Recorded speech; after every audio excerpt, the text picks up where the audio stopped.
The sun hung low over the dusty town of Redwood Creek, painting everything in shades of gold and amber. Horses snorted by the saloon railings, boots thudded against wooden porches, and whispers of gossip filled the dry air. In a world ruled by men with guns and tempers, one woman dared to use her voice. Her name was Clara Whitmore, daughter of a blacksmith, known for her courage and sharp tongue.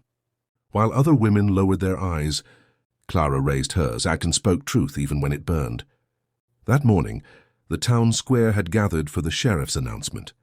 A new tax was being forced upon the poor, and unfair, cruel, and designed to squeeze every coin out of the working folk.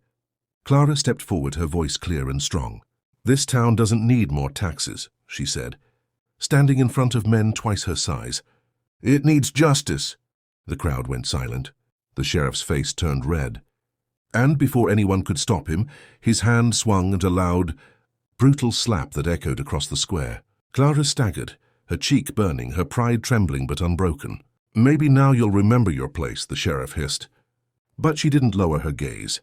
Through tears of pain, she whispered, "If this is the cost of truth, I'll pay it again." The crowd looked away, afraid to speak, except for one man, a tall figure leaning against a wooden post, a shadow under the brim of his hat. His name was Eli Carter, a quiet cowboy known more for his silence than his words. A drifter, some said, a man with a past, others whispered. But that day, Eli stepped forward. His boots scraped against the dirt as he approached the sheriff. His voice was calm, low, and dangerous. "You raise your hand to a woman for speaking her mind," he said. "Then I'll be her voice." The town gasped. Eli's eyes met Clara's, fierce meeting fierce. In that instant, something unspoken passed between them. A promise, maybe, or a beginning neither of them expected. The sheriff laughed, trying to hide his unease. "You think you can take her place, cowboy?" Eli tilted his hat up, revealing a scar near his jaw, a sign of old battles. "I don't take anyone's place, but I don't let cowards hurt the brave." Tension thickened. Hands drifted to holsters. The air tasted like gunpowder. But instead of drawing, Eli simply turned to Clara and said, "Come on. You've said enough for one day." She hesitated, confused but grateful. Together they walked away as the crowd parted, silent in awe. That evening the sun dipped behind the mountains. Clara sat outside her father's shop, touching her bruised cheek. The quiet was heavy until Eli appeared again, leading his horse. "You shouldn't have interfered," she said softly without looking at him. Eli shrugged. "I've seen too many bullies in this life. Didn't plan on watching another." Clara smiled faintly. "People say you don't talk much." "I don't," he said, "but when I do, I make it count." For the first time, Clara laughed. A small, unexpected sound that melted something inside him. He sat beside her on the steps. The air between them filled with the scent of dust and distant rain. For a while they didn't speak. They didn't need to. When the wind picked up, Eli pulled a small bandana from his vest and offered it to her. "For the bruise," he said. She took it, their fingers brushing for just a second, enough to send a strange warmth through them both. "Thank you," she murmured. "Don't thank me yet," he replied, eyes on the darkening sky. "The sheriff won't forget this. And neither will I." That night, as Clara lay in bed, she couldn't shake the image of him. The way he stood up for her without hesitation. A stranger, yet somehow not. A protector she hadn't asked for, but maybe deep down had always needed.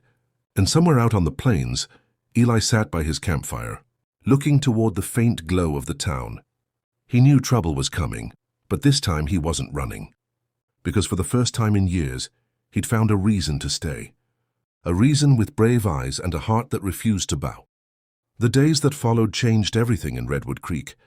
People still whispered about the moment the sheriff had struck Clara and how that mysterious cowboy had stood up for her. Some called him foolish.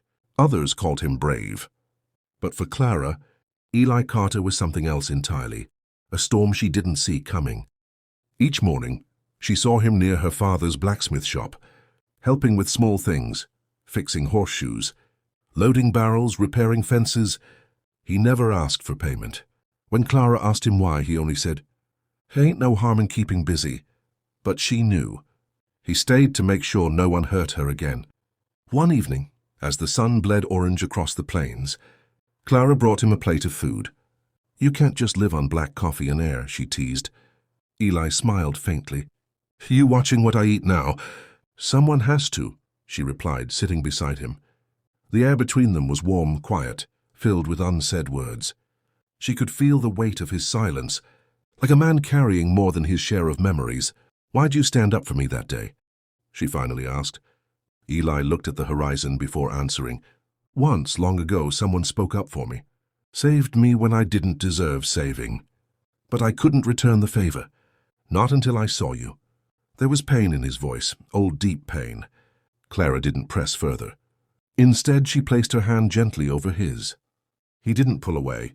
That night, for the first time in a long while, Eli smiled, and a real one, quiet but sincere. But peace in Redwood Creek never lasted long. The next morning, word spread fast. The sheriff was furious. He'd been humiliated before the entire town and wanted revenge. He and his men began watching Clara's shop, waiting for Eli to slip up. When Clara learned of it, she ran to warn him. She found him saddling his horse near the old mill. You have to leave, she said breathlessly. The sheriff's men are coming for you. Eli's jaw tightened. If I run, he wins. This isn't about winning, Clara pleaded. It's about staying alive. He looked into her eyes, full of fear, full of something deeper he couldn't ignore. I ain't leaving you here with them, he said. Her heart skipped. You'd risk your life for me? I already did, he said softly.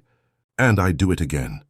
Before she could reply, the sound of galloping hooves filled the air.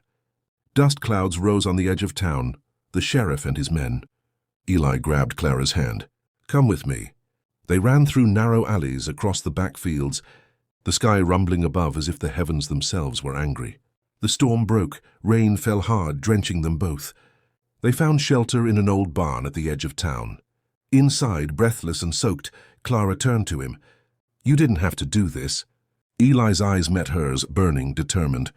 Maybe not, but I wanted to. The silence between them was electric. Thunder crashed outside, and for a moment, the world vanished, only their heartbeats remained. She stepped closer. Why do you care so much? He hesitated, his voice low. Because when I saw you stand there, when I saw you speak without fear, I saw the kind of strength I'd been running from all my life. You reminded me what it means to fight for something real. Clara's breath caught. And what do you want to fight for now? Eli looked at her, really looked. You. It was a confession, raw and unpolished, but true. Clara's heart pounded. Before she could think, she kissed him, softly at first. Then, with all the fire she'd been holding back, the rain drummed on the roof above, thunder echoing like applause. For a moment, there was no sheriff, no danger, no world beyond that barn. When they pulled apart, she smiled through tears. Then we fight together. But fate wasn't done with them yet. The barn doors burst open. The sheriff and 3 of his men stood there, guns drawn, faces hard. Well, well, the sheriff sneered. The outlaw and the mouthy girl. How touching. Eli pushed Clara behind him. You're not touching her again, he said, voice cold as steel. The sheriff raised his gun. And who's going to stop me? Eli drew faster than anyone could see. The crack of gunfire filled the barn, one shot clean and sharp. The sheriff's gun fell from his hand, his wrist bleeding. Leave, Eli warned. Before I forget to miss next time. The men hesitated, then dragged the sheriff out, cursing. Rain poured harder. Eli turned to Clara, his breathing heavy. You all right? She nodded, shaking. You could have been killed. He smiled, touching her cheek. So could you. Guess we're even. Outside, the dawn began to break through the clouds, soft light spilling over the wet fields. Clara stepped into the open doorway, letting the first golden rays touch her face. Eli joined her, slipping an arm gently around her shoulders. What now? She asked. He looked toward the horizon where the sun met the hills. Now we start over, somewhere quiet, somewhere no one tells you to stay silent again. She turned to him, eyes shining. And you'll really stay? Eli smiled faintly. For the first time in my life, I've got a reason to. They stood there, 2 souls who had defied fear, cruelty, and silence, bound not by words but by courage and love. And as the morning sun rose higher, Clara whispered, You don't have to be my voice anymore, Eli. He looked at her, confused. She smiled softly. Because now, We speak together. The wind carried her words away, blending them with the sound of horses, rain, and the promise of a new beginning. If you loved this story and the courage, the love and the fire between Clara and Eli, then don't forget to subscribe to the channel, hit the like button, and share this story with every heart that believes love is stronger than fear.